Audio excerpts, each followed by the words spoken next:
जैन साहित्य में जैनों की बात होगी, किसकी बात होगी? जैनों की बात होगी, ठीक है। तो लिखो जैन साधुओं द्वारा रचित, जैन साधुओं द्वारा रचित साहित्य को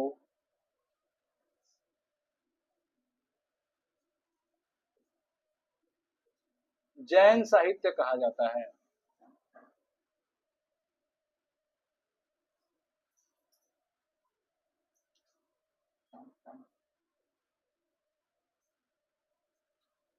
तो जो जैन साधु थे ना जी, उनके द्वारा जो भी साहित्य लिखा गया था उसको क्या बोला गया था?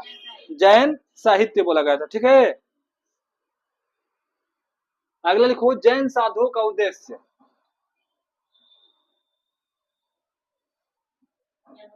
जैन साधुओं का उद्देश्य,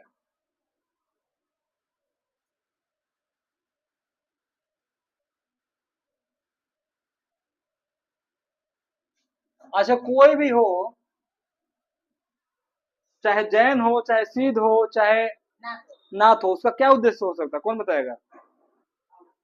क्या हो सकता है? ये तो नॉर्मल सा बात हो गया। और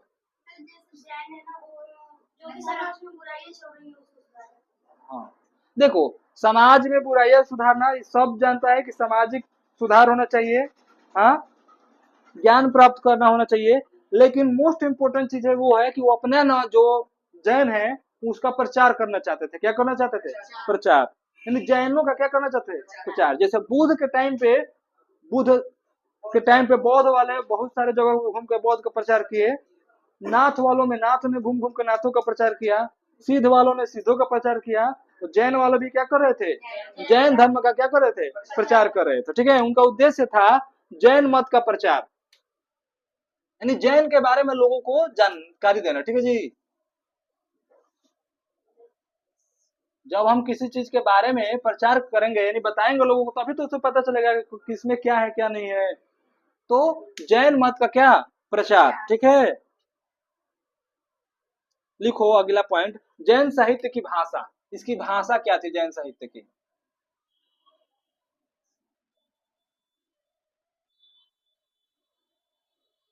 इतना सारा तो नहीं मिलेगा तुम्हारे बुक में, बहुत कम मिलेगा। तो टेंशन नहीं लेना इस बात का कि कहाँ से ये सब आ रहा है, क्योंकि ये बहुत कम मिलेगा, ये सब इतना सब नहीं मिलेगा। फर्स्ट से मिल जाएगा सिद्ध साहित्य में, सिद्धों की संख्या पूछेगा, प्रसिद्ध कौन थे, चर्यापद किसका था, दोहा कोश किसका था, बस वहां से सिद्ध साहित्य खत्म। नाथों में क्वेश्चन पूछेगा, गोरखनाथ से अगर क्वेश्चन पूछना होगा तो वही पूछेगा कि उनकी कितनी प्रमाणित रचनाएं हैं, कितने ग्रंथ माने गए हैं, बस वहां से क्वेश्चन खत्म। ज्यादा कुछ नहीं पूछेगा 12 में, ठीक है। तो ये हायर लेवल का जब हम तैयारी करेंगे तब ये सब क्वेश्चन बनेगा। तो लिखो इनकी भाषा थी, लिखो ज्यादातर, ज्यादातर मतलब बहुत ज्यादा अपभ्रंश भाषा। कौन सी भाषा जी? नाम सुना है? कौन कौन लोगों ने नाम सुना है? तुम सुनी हो जी? हाँ, मुझे पता है। अपभ्रंश भाषा, ठीक है जी। और उसके बाद संस्कृत, संस्कृत का तो नाम सुने होंगे, संस्कृत, ठीक है। प्राकृत, नाम सुने हो? प्राकृत, प्राकृत एवं प्राकृत तक रहने दो। तो देखो, अगर बात किया जाए कि हिंदी की शुरुआत, अगर हमें जो हिंदी बोल रहे हैं तुम समझ लो क्योंकि तुम तो नहीं थी, तो हिंदी कहाँ से आया है?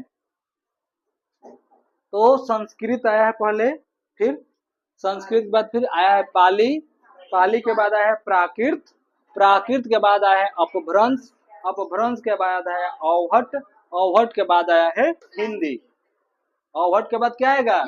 हिंदी आएगा। क्या आएगा? हिंदी। तो जो आजकल हम लोग हिंदी पढ़ रहे हैं या फिर बोल रहे हैं, ठीक है जी। तो ये क्लियर हो गया कि अपभ्रंश कहाँ से आया था, यहाँ तक हो गया। हम्म,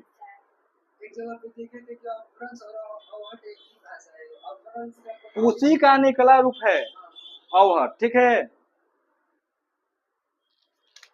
लिखो जैन साहित्य की शैली, इन लोगों की शैली कैसी थी जैन साहित्य वालों की? हाँ, भाषा ठीक लिए जान लिए, उद्देश्य जान लिए, इनका शैली जान लेते हैं। ठीक है जी। तो अचार, खाने वाला आम का अचार नहीं है, ये अचार उन लोग की भाषा में है। फिर रास, ठीक है। फिर फागु, फागु चरित, फागु वाला नहीं है। ठीक है, हाँ कंफ्यूजन ना हो इस चीज का। हाँ, इनकी शैली क्या है, जैन साहित्य की शैली अचार है, रास है, फागु चरित है। ठीक है जी, हो गया। अगर बात किया जाए कि जैन साहित्य में पहले कौन से कवि आएंगे, तो ये इतना हो गया। तो लिखो विजय सेन सूरी, मिटा देना इसको। अगला हेडिंग डालो विजय सेन सूरी, विजय सेन सूरी।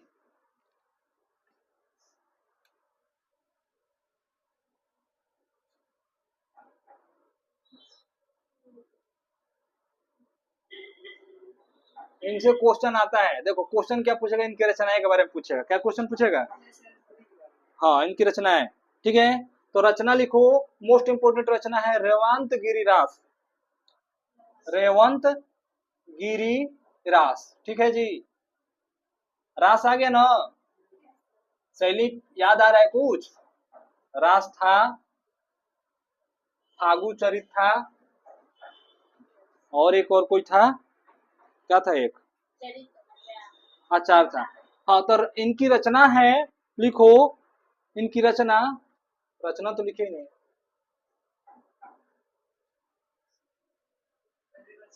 हाँ, इनकी रचना क्या है जी?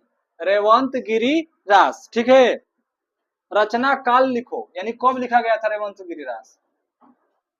ये बहुत बार क्वेश्चन रिपीट हो चुका है, रेवंत गिरिरास का रचयिता कौन है? रेवंत गिरिरास का रचयिता कौन है? तो कौन होंगे? विजय सेन सूरी। ये रचना काल है 1231 ईस्वी के लगभग,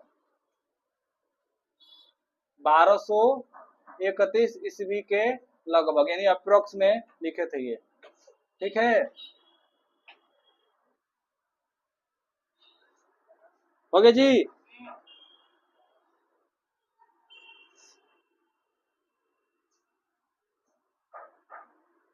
चलो लिखो, इनमें अगला पॉइंट लिखो, इनमें जैन जैन तीर्थकारों,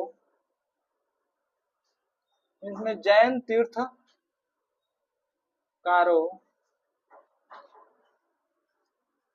रेवंत गिरी और तीर्थकार, रेवंत गिरी और तीर्थकार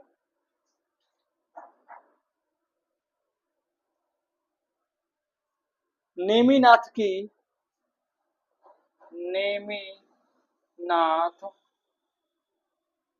की प्रतिमा का महत्व वर्णित है।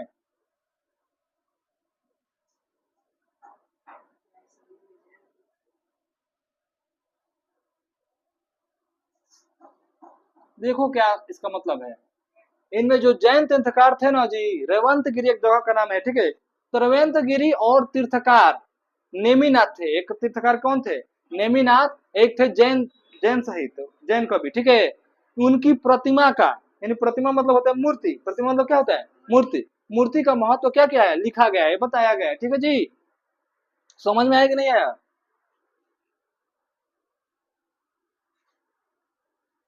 कुछ समझ में आ रहा है कि नहीं आ रहा है? ऐसा नहीं ना ऊपर ऊपर जा रहा है, तो जाएगा, लगने लगेगा तो बता देना। हाँ, अगला पॉइंट लिखो, रेवंत गिरिरास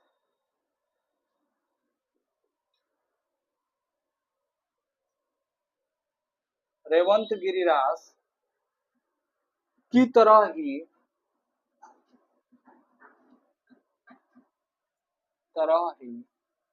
कवि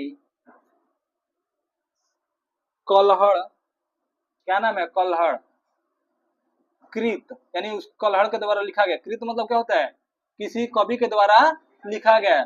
ठीक है, तो रेवंत गिरिरास की तरह ही कवि कल्हड़ कृत अब्बूरास, क्या नाम है? अब्बू रास 1232 ईस्वी में,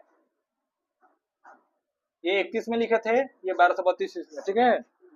प्रसिद्ध जैन तीर्थ, प्रसिद्ध जैन तीर्थ अबू आबू मंदिर का वर्णन मिलता है। अबू नहीं है जी, आबू है, इस चीज को सही सुधार कर लेना। प्रसिद्ध जैन तीर्थ आबू मंदिर का वर्णन मिलता है।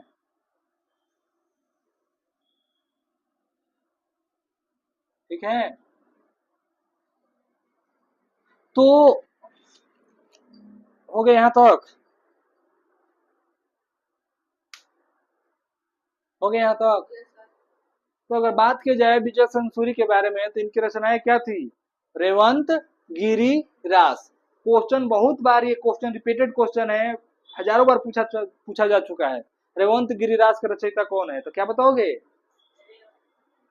रेवंत गिरिरास का रचयिता कौन होंगे? विजय सूरी। ये कब लिखा गया? 1231 में।